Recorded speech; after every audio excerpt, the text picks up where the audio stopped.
SER Podcast. Hoy nos hemos venido de excursión escolar para hablar de Hora 25 de los negocios, futuro del empleo. Hoy analizamos eso, el futuro del empleo con Amazon. Hora 25 de los negocios, con Javier Ruiz. Creo que en el supermercado las autocajas me parece ágil, me parece que va bien, a mí me gusta. Yo también creo que tiene que haber un balance. Por ejemplo, en el ámbito comercial no vas a tener un dispositivo electrónico para tratar de persuadir a una persona. Que bueno, tendremos que progresar mucho para que eso sea autónomo. A mí me gusta la gente, me gusta llegar y con la dependiente hablar y tal y cual. Que al final también cuando hay algún problema... De cara al futuro, automatización, robotización... 1000 por hora y o te acostumbras o sea, yo lo veo bien. Aunque pueda avanzar y se pueda desarrollar mucho, el contacto entre humanos es necesario, incluso en el laboral, en el ámbito laboral. Hay muchas preguntas en el aire a las que hoy vamos a dar respuesta. Hoy sentamos a la mesa de Hora 25 de los negocios a Amazon, directora de Relaciones Laborales, Alejandra Rodríguez del Castillo. ¿Qué tal? Muy buenas noches. Hola, buenas noches, Javier. Le vamos a preguntar enseguida por el futuro del empleo, pero ustedes tienen un presente del empleo ahora mismo muy complicado. Amazon está despidiendo y el sector tecnológico en general está despidiendo. ¿Qué está pasando? ¿Qué está fallando? A ver, Amazon es el segundo mayor empleado de Estados Unidos y en España este año entraremos en los 10 primeros. Nosotros hemos tenido un crecimiento vertiginoso en los últimos años. De hecho, en 2019 en todo el mundo éramos 800.000, pasamos en 2020 a 1.300.000 y en la actualidad estamos en 1.500.000.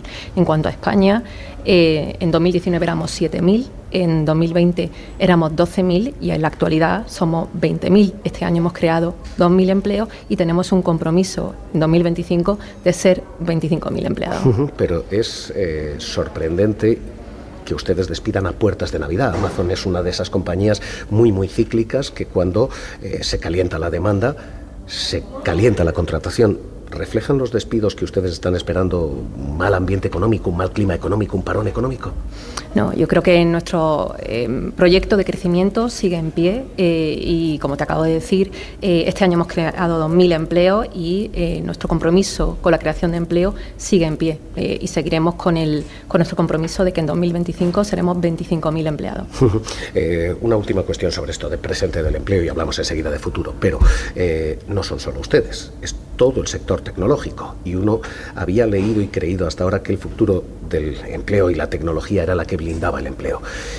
Y Amazon despide y despide Meta y está congelando y despidiendo Apple también y lo está haciendo Microsoft. ¿Ha habido una burbuja? ¿Ha habido una burbuja del empleo en su sector tecnológico? Yo creo que no, y las cifras hablan por sí solas. Al final no es algo que se desplome, sino que es un crecimiento continuo y en Amazon es buena puerta. Las cifras que te acabo de dar son un ejemplo concreto de que no es una burbuja, sino que es un crecimiento continuo y constante y claro. Esto que tenemos es el hoy.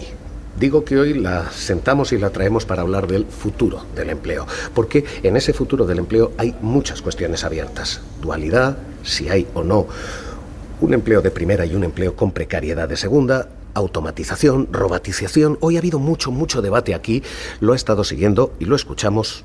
Elsa Llorente. Elsa, ¿qué tal? Muy buenas noches. Sí, buenas noches. Adaptarse o morir es una de las cosas que han dejado claras los expertos. No tener miedo a avanzar en la unión de la tecnología y el capital humano, pero tutelando ese camino para no dejar a nadie atrás.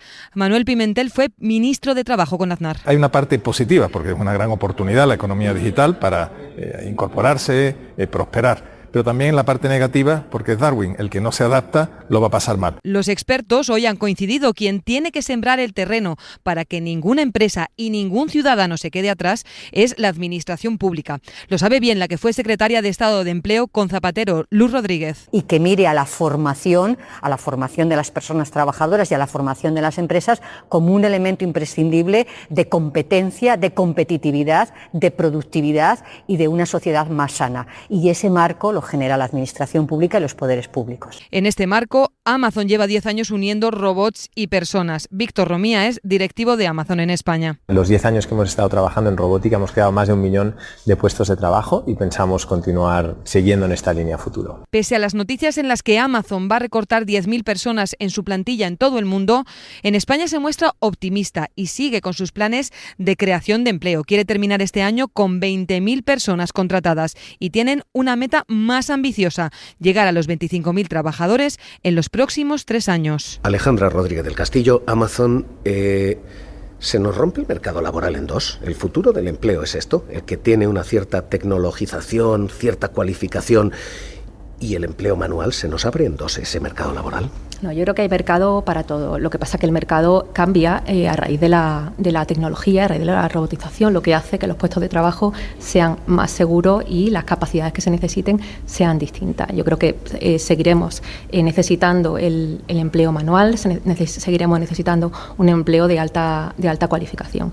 Como un ejemplo, nuestro centro de Barcelona, que es un centro robotizado, emplea a 3.000 personas, con lo cual irán las dos cosas de la mano. Y quienes nos están oyendo dicen, bueno, si caigo de ese lado, del lado de la tecnología y de tal, estoy más o menos blindado, caigo del otro lado y soy más o menos precario. No, en absoluto. Yo creo que al final lo que hay que permitir es que la posibilidad de que la gente se desarrolle, la gente que quiera incrementar sus capacidades a nivel tecnológico y también permitir el crecimiento de todas las personas dentro de su ámbito de responsabilidad. Nosotros, por ejemplo, tenemos un programa que es el Career Choice, donde damos oportunidad a la gente de pagar el 95% de los gastos de matrícula, libros y tasas. Damos 2.000 euros en 4 años para trabajo que no requieren una titulación especial, para certificaciones que no requieren una titulación especial, y ese importe son 4.000 cuando es la titulación cualificada, con lo cual la posibilidad de crecer dentro de Amazon para todo tipo de personas, todo tipo de capacidades existe. Y en esta cuestión de dualidades, hablamos enseguida de robotización, hablamos enseguida de futuro, y en esta cuestión de dualidades se nos abre el mercado no tanto por tecnología, precariedad, sino por gran empresa, pequeña empresa. Las grandes empresas, ustedes, las grandes tecnológicas, sí pueden permitir ese desarrollo, ¿las pequeñas se quedan atrás? Yo creo que van de la mano. De hecho, el 60% de las empresas que venden en nuestro marketplace, en nuestra página web, son pequeñas empresas locales. De manera que somos socios, trabajamos de manera conjunta y crecemos de manera conjunta. Dice usted robotización. Hemos salido y hemos preguntado a quienes están preocupados con esto. Y es cierto que lo que hemos encontrado es dos tipos de climas. Quienes dicen bienvenido y quienes dicen uy, cuidado con lo mío.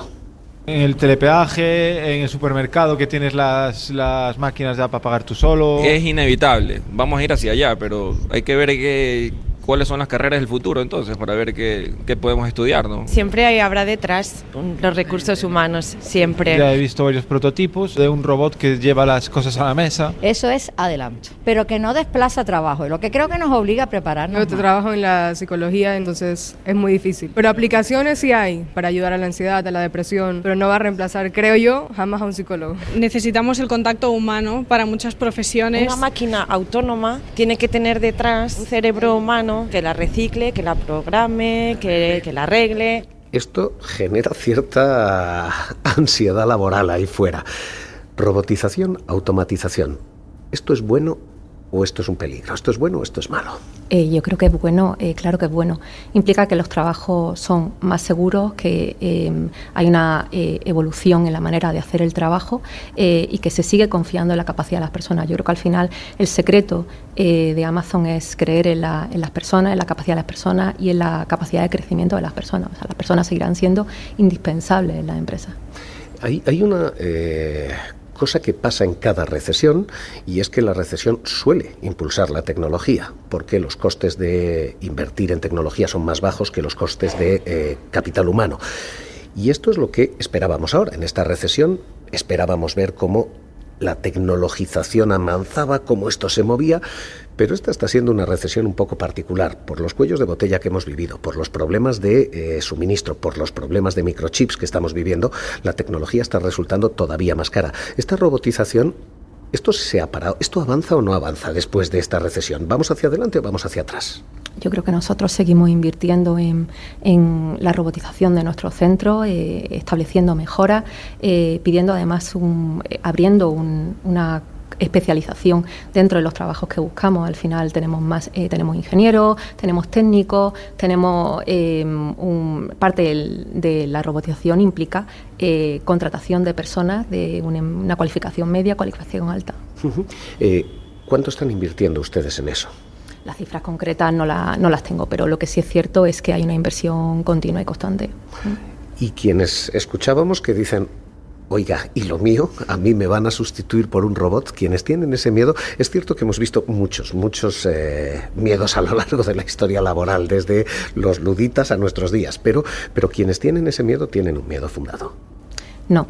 En nuestros almacenes logísticos, nosotros somos 18.000 personas en España, acabaremos el año con 20.000 y 14.000 son trabajadores y trabajadoras de nuestros centros logísticos, que es un trabajo que no es robotizado.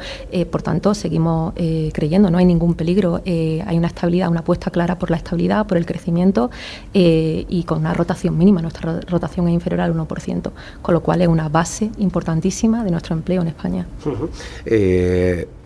VS publicaba informes relativamente hace poco diciendo la automatización se para en España, Alemania, Italia y Francia. Los 4 países después de esta recesión han invertido menos y no más en automatización. ¿Están ustedes nadando contracorriente en esto? Sí, yo creo que Amazon se distingue por muchas veces ser innovador, no sé si nadar contra corriente, pero sí, de luego es la innovación y la apuesta con independencia de lo que diga el mercado, ¿no? Nos fijamos en nosotros mismos y en las cosas que creemos, y la automatización, la robotización es una de ellas, sin perjuicio, por supuesto, como venía diciendo, sin seguir apostando por el empleo directo, que es un gran porcentaje. Hablamos de 18.000 de empleo total, 14.500 de empleo en los centros logísticos en la posición de mozo y moza de almacén. ¿Sabe usted que quienes critican esto lo que dicen es muchas veces esa tecnología se utiliza para controlar jornadas, para, en fin, seguir un control demasiado exhaustivo del trabajador? ¿Pasa? Nosotros tenemos expectativas en cuanto al rendimiento como cualquier otra empresa, pero siempre se hace en el largo plazo y siempre se tienen en cuenta las capacidades de las personas. Evidentemente, yo creo que el seguimiento nos ayuda a tener procesos más seguros, a servir mejor a nuestros clientes y a la eficiencia de las operaciones, pero siempre se tiene en cuenta la capacidad de las personas. Todo esto que hemos visto es, primero, decíamos, situación de mercado laboral y si se nos rompe o no en 2. Futuro de robotización y si se nos dibuja o no un escenario más o menos complicado. Nos queda una tercera cuestión. Esa tercera cuestión es teletrabajo y también nos hemos asomado, también hemos preguntado. Algo híbrido, casa y una vez a la semana a la oficina. El teletrabajo en tu casa, no te desconectas de tu casa, haces todo ahí. Con los tiempos que corren el teletrabajo ha venido para quedarse y me encantaría poder teletrabajar. Un poquito y un poquito, una semana y una semana sería lo ideal. Un punto medio, sí, unos días ir a la oficina y otros días quedarte en casa y teletrabajar. Estar en casa y también para no perder ese contacto con los compañeros de trabajo y el equipo, me parece bien. Me encantaría, si se pudiese hacer, no se puede, pero si se pudiese me encantaría porque puedes quizás ocuparte un poco más y estando fuera... ¿Y el teletrabajo está aquí para quedarse o no? ¿El teletrabajo fue el espejismo de la pandemia o esto está aquí para quedarse? Es una realidad y además es una realidad muy bien percibida por los trabajadores españoles. Hemos hecho recientemente un estudio y todos aprecian que la pandemia ha supuesto una oportunidad en términos de el teletrabajo, aunque todavía hay que seguir trabajando en ello. En Amazon tenemos 2 realidades diferenciadas. Por un lado, el personal de oficina que puede optar por un programa del 0 al 100% de teletrabajo y por otro lado, evidentemente hay personal, hablamos de médicos, hablamos de enfermeras, el personal de primera línea o las personas trabajadoras de los almacenes donde tienen más limitado, pero eso no significa que no pueda haber una gestión buena del tiempo que les permita tener vida personal. Elección de turnos distintos que permitan elegir a las personas y flexibilidad en cuanto a los trabajadores y las trabajadoras de primera línea. Pero llama la atención que compañías como Twitter en su sector, tecnológicas, obviamente no dedicadas a la logística, pero que tengan a un CEO que les dice no, vengan ustedes a la oficina. Twitter es, por definición, una tecnológica que puede trabajar en remoto. Ustedes lo son también en la medida en la que esa parte sea solo la tecnológica, no efectivamente la de almacén. Pero llama la atención que los directivos estén diciendo lo contrario, que es vengan ustedes y el trabajo que sea presencial. Por eso le digo, ni las tecnológicas o algunas tecnológicas no creen en esto. Bueno, Yo puedo hablar de la realidad de Amazon. La realidad de Amazon es que yo puedo definir de manera libre si del 0 al 100% puedo acudir a mi trabajo. El teletrabajo es una realidad. Ya era antes de la pandemia, pero ahora se ha establecido de manera mucho más fuerte. ¿Y el futuro de esto? ¿Al futuro qué vamos? Yo creo que todos ya hemos llegado a esta conclusión de que el trabajo no es el sitio al que vas, sino la cosa que haces, ¿no? Pero ¿vamos a un teletrabajo, vamos a un trabajo presencial o vamos a un modelo híbrido? Yo creo que al final, dentro de las limitaciones que tenemos en determinados sectores, como hemos hablado, yo creo que el futuro es que la persona tenga capacidad para elegir. Capacidad, un sistema híbrido, si le funciona el sistema híbrido, o un sistema, me encanta trabajar en mi casa virtual. Hay gente que necesita más la socialización de la oficina y gente que menos. Y tenemos que respetar la capacidad de elección de cada trabajador, siempre que sea posible, claro. Y el trabajo como identidad. Me quedan dos cuestiones un poco más generales, pero el trabajo como aquella parte de gremio, aquella parte social, aquella parte en la que uno se identificaba, eso sí ha terminado. La rotación que tienen todos los sectores, ustedes incluidos, todas las empresas, ustedes incluidos. ¿Aquel trabajo como identidad es historia? Yo creo que aquí hay dos preguntas. En cuanto a nuestra rotación, como te decía anteriormente, es inferior al 1%, y en cuanto al trabajo tal y como se entendía antes, es historia. Yo creo que al final la parte social del trabajo, de conectividad con los medios que tenemos actualmente, puede hacerse. Pueden hacerse eventos, reuniones de trabajo, conferencias, eventos más sociales de manera telemática, y luego yo creo que al final lo importante es que las personas que tengan intereses similares puedan unirse y apoyarse. Y eso en Amazon se permite. De hecho, un ejemplo es que tenemos unos grupos de relación que se llaman Affinity Groups, donde la gente que tiene intereses comunes puede socializar. Yo, por ejemplo, hay de LGTBI+, mujeres en operaciones. Yo pertenezco a Mujeres en Operaciones, y ahí nos unimos las mujeres para ver cómo queremos que sea el rol de la mujer en Amazon, ayudar a otras mujeres a crecer. O sea que al final esa parte social del trabajo la podemos hacer de muy distintas maneras. No hay que estar encerrado 8 horas en una oficina. Me queda una última, y esto preguntárselo a Amazon es llamativo, pero ¿cuál es el papel del Estado en todo esto? ¿Cuál ha de ser el papel del Estado en todo esto? Hemos visto que durante la pandemia el papel del Estado fue crucial en una red de seguridad y que la regulación ha sido importante. Pero también es verdad que ustedes están en el otro lado, en el del desarrollo privado individual. ¿Cómo se reconcilia eso? ¿Cuál ha de ser el papel del Estado? Bueno, yo creo que al final el Estado tiene una misión fundamental, que es la de velar por unos intereses públicos, por unos intereses generales, dentro del cual tiene ámbito de actuación la empresa privada. Se concilian y trabajamos juntos. Alejandra Rodríguez del Castillo, responsable, directora de Relaciones Laborales de Amazon aquí en España. Un placer escucharla. Gracias por haber estado con nosotros. Igualmente.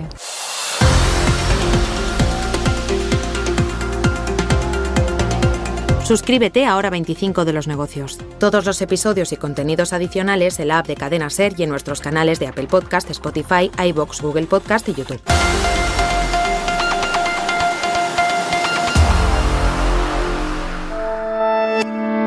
Cadena SER. La radio.